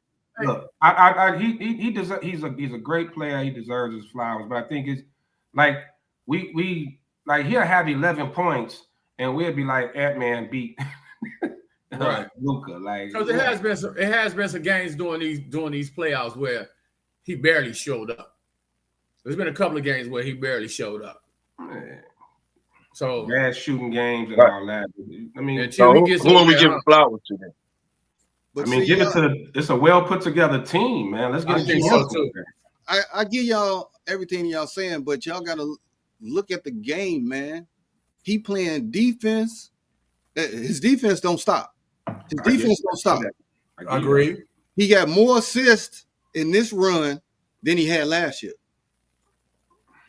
I'll give you that. He rebounding the ball. So, yeah, his scoring has been spotty. It's been up and down, hills and valleys. But he's still doing the other tangible things for them to win.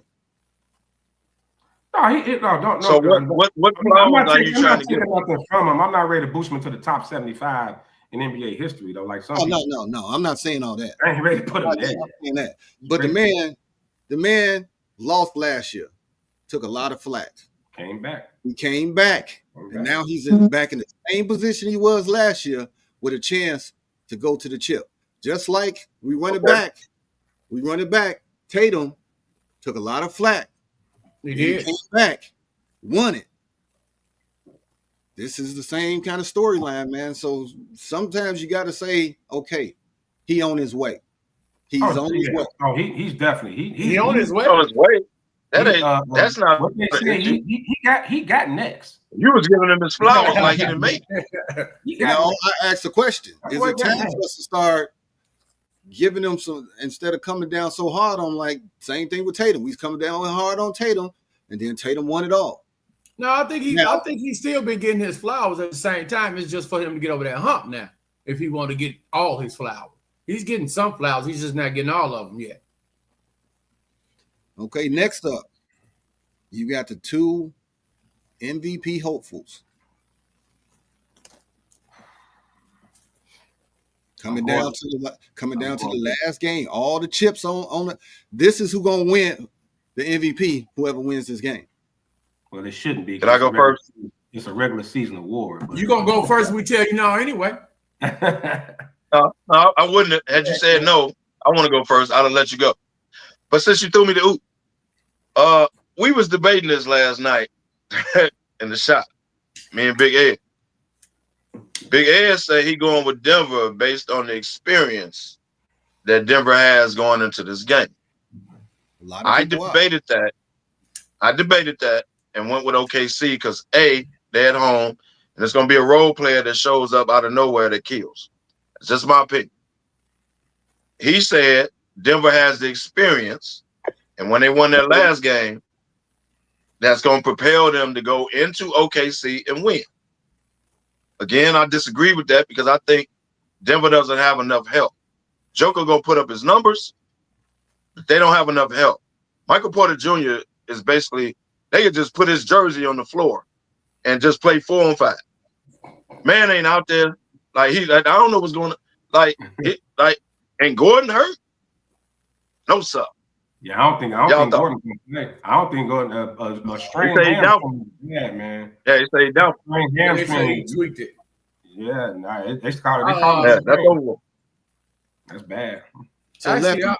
Actually, I'm with Ed, man. I think I think Denver gonna pull it out. Joker gonna have a good game, but I think Jamal Murray is gonna wind up having a huge game for this closeout game, bro. I think he is, and I think Bron is gonna show up a little bit more too. You know what? I'm taking OKC, but Pat, I can agree with you on this. If Denver pulls it, it'll be because Jamal Murray goes crazy. Yeah, it'll be Jamal going crazy. I think Joker, from what it's worth, Joker looks tired. He looks tired. He's playing a lot of minutes. Yeah. And you got to keep in mind, man, that's a big boy, man. He playing. Joker, bro, he got to do it all, dog. The man got 40, man. 20. Okay, center. What is that? Hardenstein is taking it to him, making him play. Making play defense. And he making it tough on him on offense. He making Joker work for everything. Yeah. So that's the MVP of this series. And you got to think about it, man. When you think about Hardenstein wasn't bad when he was in New York. He was actually one of the men in New York before they got rid of him. Yeah, and I was like, that's a big loss for New York, but Cadden filled the void to a certain extent. So we'll see how this game rolls out, but we're gonna go jump into the NFL. First off, what the hell is Antonio Brown doing in the nightclub having the freaking brawls? What the hell is wrong with this dude, man? Hey, man, they said they tried to jump him and take his chains, man. I mean, he stole on a couple people. You see the rings he had on? Somebody face jacked up. Yeah, somebody scratched up. Antonio Brown's a nut job, dog. Man, I didn't even hear about it, but I don't care about Antonio Brown, so carry on. Antonio Brown said he blacked out. He got PTSD. He said he blacked out. He don't even know what happened. It's the same. We talking about the same dude that took his shoulder pads and jersey off and left the field. Like, he took him off damn near in the end zone. He's crazy, man. I mean, are we surprised? Not at all. I haven't heard what happened. I didn't know nothing about this. But we talk about Antonio Brown. I could care less. Carry on. Well, when you get a moment, look at the videos that Slap put in our group. It tells the whole story. But we move on. NFL. We right here in our own backyard. This story has come back out about Caleb Williams not wanting to go to the Bears. It's just like, why did somebody put this out during this period of time? We got everything is looking up for the Bears, and now they come with this BS. I don't know if it's media because it's slow in the NFL, and now they want to create storylines. But this right here is just it pisses me off. But Lefty, you want to talk about it? Let's go. I call this story we tired of waiting for Aaron Rodgers to sign, and we ain't got nothing else to talk about in the media. So we dig into a book from something that a writer put out there last year, and we bring this up. It's one of those stories, man, that make you want to hurry up and get to training camp. Like, can we hurry up and get to some real football stories? And I'll say this as a Bears fan. If Caleb said it and they say he did it, quote, I get it. I get it. Say it why? I totally understand. We haven't had quarterbacks. We aren't known for quarterbacks. Quarterbacks typically don't do well here. The ownership was a mess. Yeah, I totally get it. And if you care about your career, yeah. And if you had a choice, he wouldn't have picked the Bears. Of course, he probably wanted to go to his hometown and play with the Commanders because that's where he's from. But every reason they gave was legit. Right. He said he didn't want to come here because of Shane Waldron. He said it wasn't going to work. It was legit. Like we haven't been known to develop quarterbacks. Yeah, but on the other side of that, let me say this. From the moment that young man got drafted, he was throwing up the bear claw and throwing up the C's. He embraced the city. He came in here and through that whole shit show last year. What was going on within the organization? Man, that boy, he still did his thing, man. So this is I think it's I don't get it. Like only one person brought up Eli not wanting to go to the Chargers. One person brought up John Elway not wanting to go to the Colts. You know, that just got buried. Just come in here and win. Ain't nobody care less. It's a wasted story. It was a wasted story. Hey, you see the only reason y'all reacted because it's the Bears. He did say that, and I don't know if y'all watched the Herd. Colin Cowherd said that before he got drafted, when it was obvious he was going to the Bears. Colin Cowherd said he leaked it. Caleb's camp did not want to go to Chicago for the reasons you said, Lefty. So it's not BS. It's a true story. Now, why it's brought up? Nobody said it was BS. Why it's brought up now is amazing. We can talk about that. But it's a true story. He didn't want to come to Chicago, but now he got to do what he got to do, right? He's a Bear. It is what it is. So yeah, he's throwing up the claw. He's doing all that because he has to. But he did not want to come to Chicago. Colin Cowherd said that on his show because he was close to USC and he cool with the coach. So it ain't BS. Man. Why bring it up now? I got a question. Why bring it back up now? Well, we can question why we could question why it's being brought up now. That's an issue. But it's a true damn story. I got a question, Ben. Come on, PG. What podcast is he on? We never said it was a true story, bro. We asked why was it brought up now. You talking about? Didn't y'all say it was BS? You know that. No, we never said it was BS. It was a true story. Y'all didn't say it was BS? Oh, okay. No, we never said it was BS. We That's said, why I asked what podcast is on. Right. Here's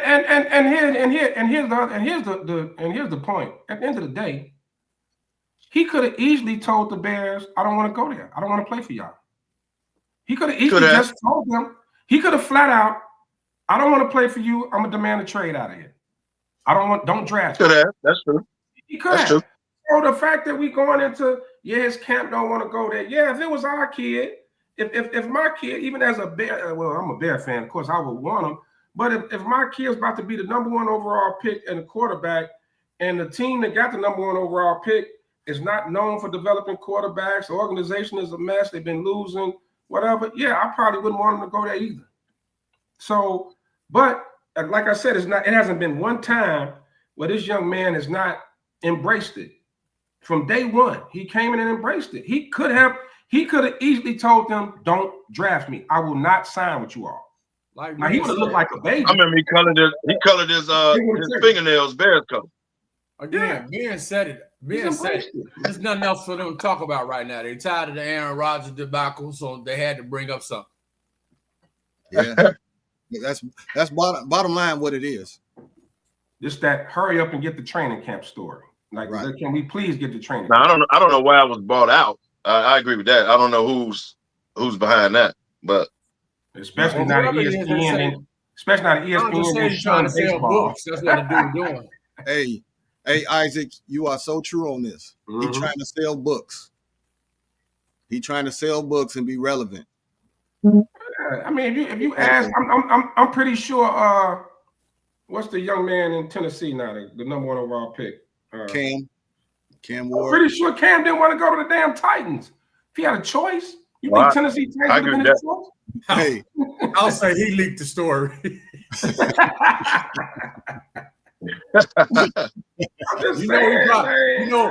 You know he gonna claim anything that got to go against Caleb. He gonna claim he did it. Right. I mean, right. And they talk about he was trying to find a way around it. He didn't have to try to find a way around it. He could have flat out said, just like Eli and his camp did, I don't want to play for y'all. Period. Colin Cowherd said Caleb didn't want to be the bad guy, so he didn't want to come out and say it. He didn't want to look bad. But his camp did not want to come to Chicago. He said it on the show. Did Eli look bad? Did Eli look bad when they did it? Yes. But Eli let his camp handle it. Eli never came out. You never heard it from Eli. But his camp was like, no, we ain't doing that. You heard it from his daddy. That's who you heard it from. That's what I'm saying, but you didn't never hear it from Eli. Let's not give the Mannings a pass. And let me say this: any player, I'm not giving him a pass. I'm just saying how that. I'm not giving him a pass. He did it. Elway did it too. Any player, Elway, Eli, anybody that's coming into the pro sports, shut the fuck up. How about that? This is a privilege that you getting to play pro.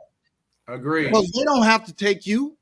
They could blackball you. This is the NFL or any other pro organization. They can blackball you and you won't get anything.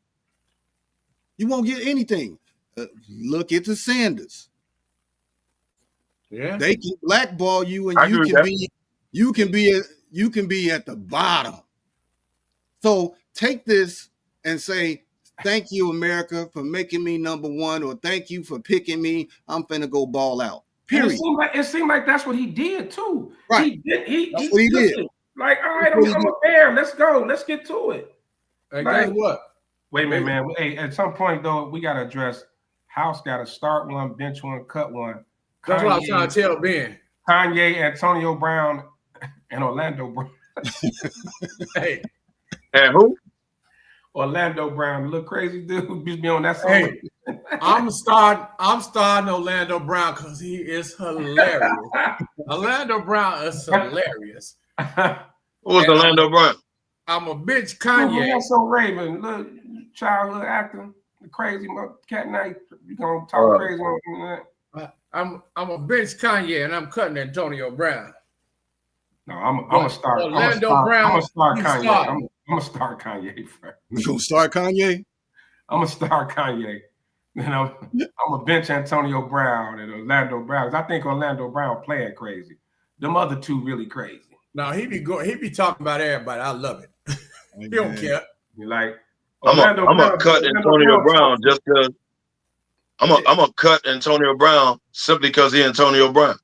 I'm gonna leave Kanye in the game. I guess I'm gonna start Orlando Brown. I don't even know who the hell he is, but I guess I'm gonna start. Kanye is officially crazy. No, okay. I thought that was hilarious. Yeah, man, I'm with you, Ben. Though you're absolutely right. And I think a lot of these guys don't want to come off like that. And like we said, man, I think most, when you go to if most guys could pick the team they wanted to go to, it's probably not the team that drafted them for whatever reason. It could be you want to go to your hometown team. It could be because this is my favorite team. It could be whatever the reason. I think this is a story just a story they just pushing a narrative because there's nothing to talk about. I don't know why it was brought up at this time. I don't understand that. All I'm saying is it was the truth. He said dude trying to sell a book. Who said it? He has a book. Yeah, Sean put that. We're trying to sell a book. Gabe said he don't understand why we still talking about it in the first place. But now they trying to, now all the pressure on him. He a baby. He this, he that, and the other. What did the man do? He came here and he played. He didn't say nothing. He's like, all right, I'm here. I'm here. Let's get to it. Okay, so hey man, talking about an organization that fired a man wrong. They humbled the Eberflus firing. Shit. Ben, I don't know where you're going, but since we still on these Bears, man, y'all seen the news broke out that they closer to negotiations with Arlington Heights. That is, it's pretty much almost a done deal. It's a done deal. Yeah, it's pretty much a done deal. It's a done deal. Nobody want to deal with the Friends of the Park and all that shit here in Chicago, man. I'm glad. Yeah. Goodbye. And they're going to have a casino, the whole nine out there. Goodbye. Yeah, it's going to be a whole town. I'm with it. And you know what? I put a lot of that. I put a lot of that on the city of Chicago and the mayors. But here's another kicker though. They not in Arlington Heights. They're not looking for no public funding. No, 4.8 billion. Came out. They ain't looking for no public funding. No, they with it. Well, at first they was gonna raise taxes in Arlington and all of that, and they was like, "Oh no, you're not raising our taxes." They had some pushback at first. Yeah, they said, "No, that's not gonna happen." But speaking of money, 5-year, $265 million. Brock Purdy, baby. Brock Purdy. Pretty Purdy. They had to do it. Can I go first? Of course you can, Kev. Go ahead. Thank you. There's another discussion we had in the shop last night. Let's look at the $50 million quarterbacks in the league right now. Let's compare their resume to Brock Purdy's resume. Now, you might not say it was Brock Purdy's doing, right? Okay. However, that man didn't win in. Hey, Kev, pause for 1 second. Dak Prescott, $60 million. Joe Burrow, 55. Josh Allen, 55. Jordan Love, 55. Trevor Lawrence, 55. Tua, 53. Golf, 53. Brock Purdy comes in at 53 million. Carry on. Okay. So out of all those quarterbacks you name one of them. Name two of them that have been to two NFC championships and been to 2 Super Bowls. Okay. Some of them ain't even been to and won a game in the playoffs, but that's neither here nor there. But Nate, let's do his resume. Oh, that was a cowboy shot. Versus everybody you just said. That was a cowboy shot. I heard you. I hear you, Kev. I hear you. No, I'm not. I'm not talking about just the Cowboy. Hey, you threw a shot out there, but it's okay. We feel you. No, let's do the resume, bro. The man had been to 2 in 5 years. That man been to 2 NFC championships and appeared in 2 Super Bowls. Some of the top quarterbacks in that list. Josh Allen has not. Lamar Jackson has not. I ain't gonna get to Tua, Dak, Herbert. I ain't gonna get to them. That wouldn't even be fair. But that man, let's look at his resume. Trevor Lawrence. Let's look at his wins. Right. Please. They had to do it. They had to do it. I think they got a bargain considering the market. You did say that. Yeah, you I did think say they that. got a bargain considering the market. Yeah, he man. said that. We all know where it's going. It's finna go north of 60 million. They got him for 53. Like he's going like what I don't know what number you had him at being. He what number like 10 or something like that? He down there. Down there? He 8, 9 with golf. He 8 or 9, right? Yeah. In 3 years, he'll be 19. The Right. market just is what it is, dog. Like before that contract up, he's gonna be on the low end of it. So, like you said, Kev, his resume speaks for itself. People call him a system quarterback and where he was drafted and all that, but a lot of people said that about Brady too. But the man deserved.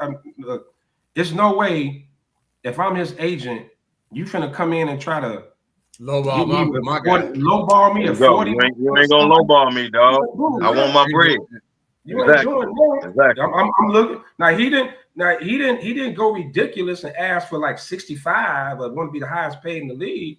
Yeah. Say, man, I don't fair value. And he went in the ballpark, all the other ones. Put me in the range. Exactly. In that range. And that group of where he is, I think he deserves that. He deserves that. Yeah, based on his record. Now I got a question because I was fighting with Angry Man this morning about it. Whose window is harder to keep open? NBA, Major League Baseball, or NFL? Whose window is harder to keep open when you got that squad and then you expect it to go, but then little things start happening? Because San Francisco is what I'm really honing on. They had a window. It has now closed. And that's why everybody's looking at they want to close more. Why y'all paying him? That window has shut, and now he's getting paid. He should have been getting paid when that window was fully wide open, but due to contracts and stuff, he getting paid after the fact. But whose window is harder to keep open? An NBA team, Major League Baseball, or NFL team? So you're talking about far as winning it all, and getting that title, Whose window is harder? Sly was like, well, out of all the major leagues, he said it's hockey. And I can agree with him, but hockey ain't big on our discussion board when we talk about winning chips and all of that. Because I said, well, hockey, if you got a hot year, you got to win it that year, because next year you're not promised to even get back to where you're supposed to be at. Right. I mean, it has to be the NFL, hands down. Yeah, I got to go NFL, dog. The NFL, hands down. It's the only league where you can jump in on this too, Isaac. Yeah, you don't get three-peats, and for a team to go to back-to-back, that's what Patrick Mahomes and the Chiefs done so amazing. Just to even get back there. So you look at all the factors. The salary cap. Patriots won 10 times. Shit. You got a hard salary cap. It's hard to keep teams together. The way coaches move, assistants and things like that, it got to be the NFL. And then with the injuries and just the gist of the game alone, you got to, because it takes. Let's be totally honest. Take a little luck. You got to be healthy. You got to be healthy going into this thing, and it's a lot of moving parts, man. So I got the NFL hand. NBA, like you could, like Golden State did, right? They lost in 16 to the Cavs. When got KD, window back open, window stays open. You know what I mean? You can just go grab somebody, pay the luxury tax, and you can. Baseball just is a free fall. You got the money, go buy championships if you're willing to do it. Right. That's it. So I got to go NFL, dog, because that's hard. But like you said, what the Chiefs did, amazing. They played a lot of football in 3 years and kept getting back. Like, so that's amazing in the NFL. NBA, what free agency, like that, you could change your fortunes. I don't chim on baseball like that, because I haven't seen a dynasty in baseball since the 2000-something Yankees. But it got to be football, because one injury could change. Like, if your quarterback get hurt, it's over with. Like, the football, bro, it got to be football for me. Y'all disagree, whatever. It got to be football. It got to be the hardest window. Pat? Yeah, I would say the same thing because of the physicality of the sport. Like Monty said, bar any kind of injuries, one injury could change the whole complexity of the whole season and stuff like that for football. So yeah, I would say football. Isaac, I know it's your birthday and all, but glad you can come on. Thanks, guys. Happy birthday, bro. Thanks, guys. Appreciate it. It's a tough one for me. It would seem obvious I would say NFL because of my background, but it's a tough one. It's a toss-up for me with baseball and football, because look at the Cubs. They got to the one World Series. Look at Jake Arrieta, your pitcher, your star pitcher that you have. He was damn near unhittable for the last half of 15 and the first half of 16, and then fell off the face of the earth. Your bullpen, you got so many different hands, so many different pitchers coming in, And one year they're lights out. Next year they're serving up beach balls. Yoel Moncada, 1 year with the White Sox was third in batting, and then he's under the Mendoza line the rest of his God-blessed career, although he did hit a homer yesterday. So that's why it's a tough call for me, man. You could just so many because baseball's so technical. Yeah, but Sean, my only pushback with that with baseball, I think if in the Cubs case, if they were willing to be like the Yankees and the Dodgers and just spend some more money, spend. Like, Jake Arrieta fell out, but then I'm gonna go get whoever. You know what I'm gonna go pay. When was the last time the Dodgers won it? Before last year. Yeah, that's what I'm saying. Yeah. You know what I mean? No, but I'm saying, when was the last time they won it? When was the last time the Yankees won it? When was the last time the Red Sox won it? Like, these are all teams that have thrown money. The Dodgers won 2 years prior. The Dodgers won 2 years prior to last year. When did they win, Cal? Like the Dodgers had just won a couple years back. Did they? I wanted to say they did. I wasn't sure. Yeah, when Betts first got there. But I mean, just remember, I'm looking at it. Think of all the years the Yankees and the Red Sox and even the Dodgers out west spent a lot of money and still couldn't get back because one guy got hurt or this guy got hurt or this guy wasn't as dominant as he was the year before. His hitting went down. Guys have bad years in baseball. God forbid it'd be a pitcher and your stud. And I agree with you 100%, Kev. Quarterback goes down, season over. Tom Brady, ACL, season over. Yeah. That's it. That's all. That's why to me it got to be the NFL, bro. Gotta be the NFL. I think the cap though, with the hard cap and being able to keep players, like that's why drafting is so important. You got to be able to replenish the next group. You know what I mean? Because you so many of these teams up against the cap. You really can't. It's hard to keep out together. Like KC, right? They lost. They let Tariq Hill walk. How many different running backs they done had during this span, this run that they've been on? How many different coaches, assistant coaches? Reed. Everybody moved on to other places, and they still keeping it going. But see, the thing about Kansas City, they realized and they show the rest of the NFL that signing a player like Patrick Mahomes to a $10 trillion contract is actually beneficial. Because now you can always adjust it, and you can. So when you need room, you got money to keep restructuring them. This from salary, you can restructure it. You can take this and turn this into a bonus. You can take this and turn this into an incentive-based type deal. And so that's why it's. But even with that, how many left tackles have they had? They sent us Tooney, right? They just sent us Tooney, who's a staple on the O-line. They O-line is a revolving door. They haven't that O-line hasn't been together, like consistently. I'm just saying it's hard to keep them, right? They had to give up. They had to send Tony away in order to sign the other guard, the guy we all thought he was getting. Right? It's a tough call, man. I don't think there's really a right answer. It's just whichever you think, whatever. No, they ain't really. Yeah. But Genji do make a point though. In the NFL, don't do it, man.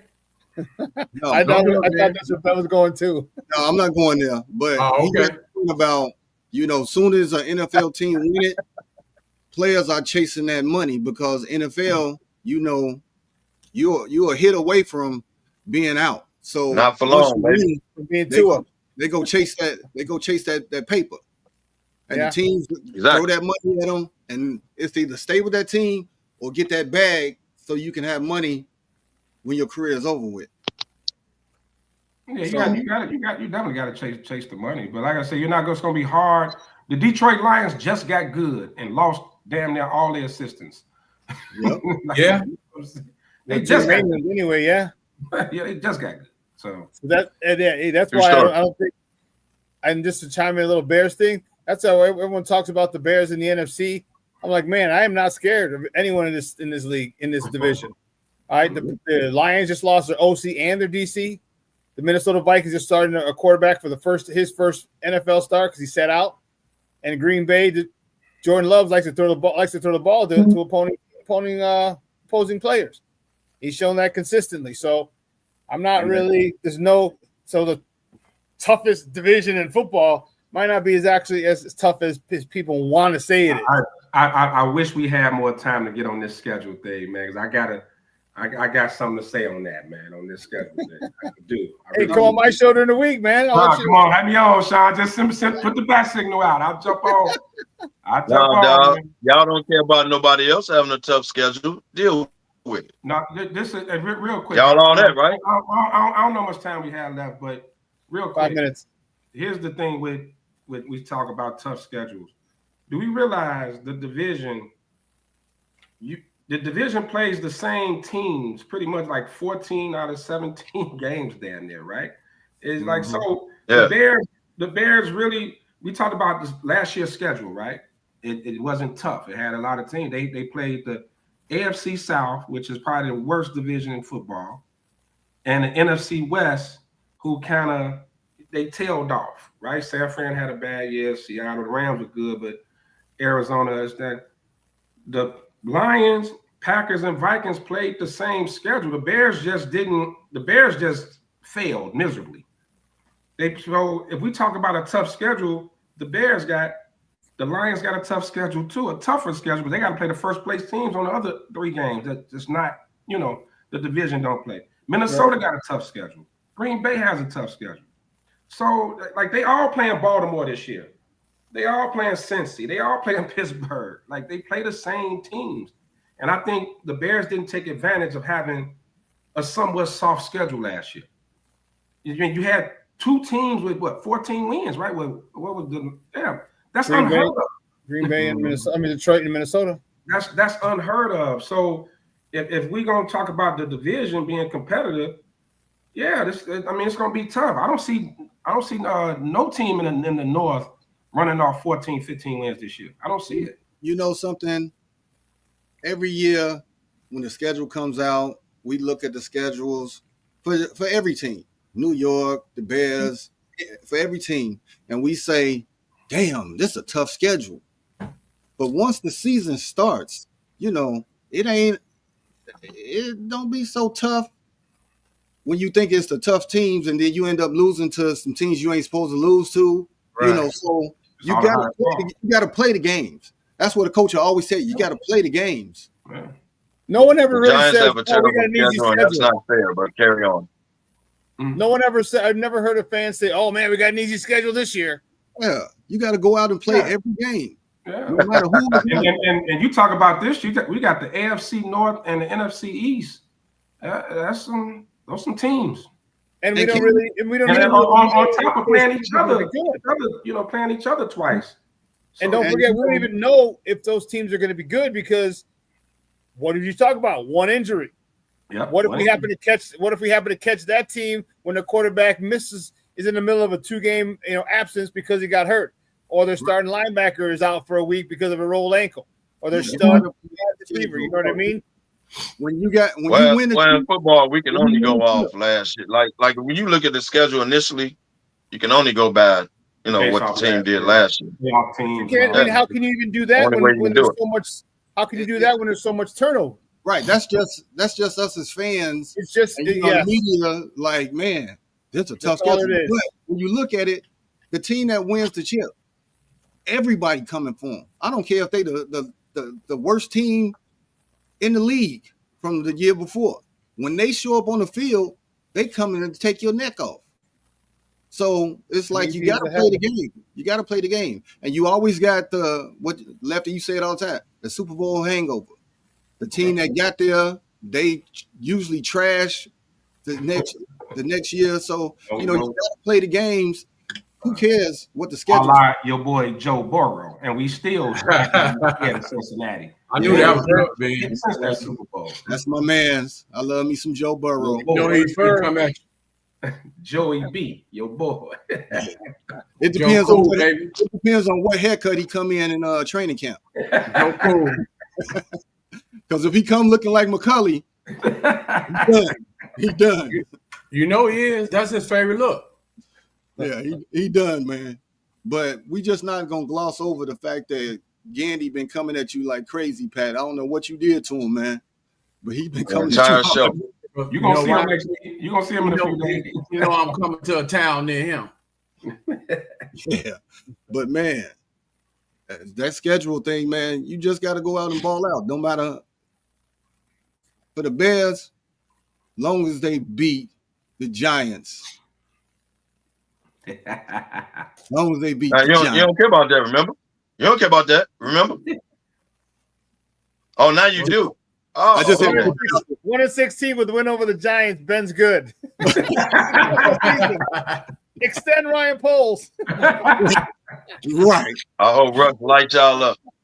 That's how we treat And I that hope my Packers front game four last had year. Caleb running for his life.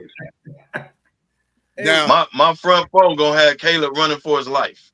No, we got some boys up front. We got some. No.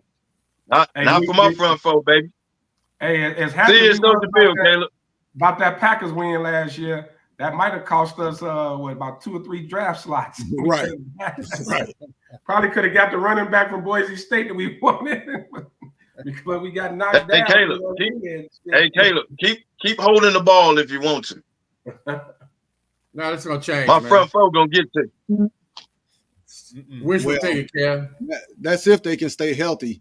We know the chicken foot is on New York when it comes to healthy. Man, you ain't lying. Damn, I get injuries every year. Bad. We be all right, dog. Especially y'all. We be all right. Right, y'all receiving core be all right. Shit. But we down to the end, so we finna go with our partner shots, man. Kev, I'll let you go first since you had a lot to say. So can he go first? I really ain't got nothing today other than thank everybody for tuning in. All love. Appreciate y'all. Know it's a little warm outside. The weather tricky. Y'all can be anywhere else. Y'all choose to be with us. We appreciate y'all. All I got. PG. Thank y'all. That's all you got? Damn. That's all I got today. Here. Short and simple. Present. Right. Present. Since the money was late today, I'll let him take up the time. Hey. Timothy here. I was tardy, Pat. I wasn't late. I was tardy. I mean, they are the same thing. HR. You was in HR. They was having a discussion with you because they told you when you don't have a hat on, the glare, so you had to go and put a hat on. But that no, I wanted to show you. I wanted to show off my thing, man. Since we're gonna be here next week. You still don't know who made it. So you ain't go find it. My memory's terrible. But hey, y'all see it, man. Houston, we have a problem. This week we will be in Houston. Next week, we will be in Houston, so we will not be on next week. But we'll be running. I'm pretty sure Sports Zone gonna run a replay, so you gotta tune in and check out some of our previous shows. But there it is, man. SmokeFellas. We host an after party in Houston. Houston Cigar Week on Friday at Herf Life Cigar Lounge, man. So we got a lot of Chicagoans coming down, man. I got a few of my people out in Houston and other states that's coming down for Houston Cigar Week. Is really looking forward to it, man. So we see y'all down there in Houston. We got a problem. We on the way. Hey. If you want to lose weight, bring a sweatsuit, and Gandhi gonna put you on his workout regimen. What? That clearly ain't working for Mr. Mountaintop. Where that come from? Because he tried to shoot a last shot at me like I ain't see it. What? Mr. Mountaintop, huh? Right. I'll pay attention though. That's just cold, man. That's cold. But man, hey, thank everybody for tuning in with us, man. And as I always say, where there's smoke, there's the colors, baby. Fellas.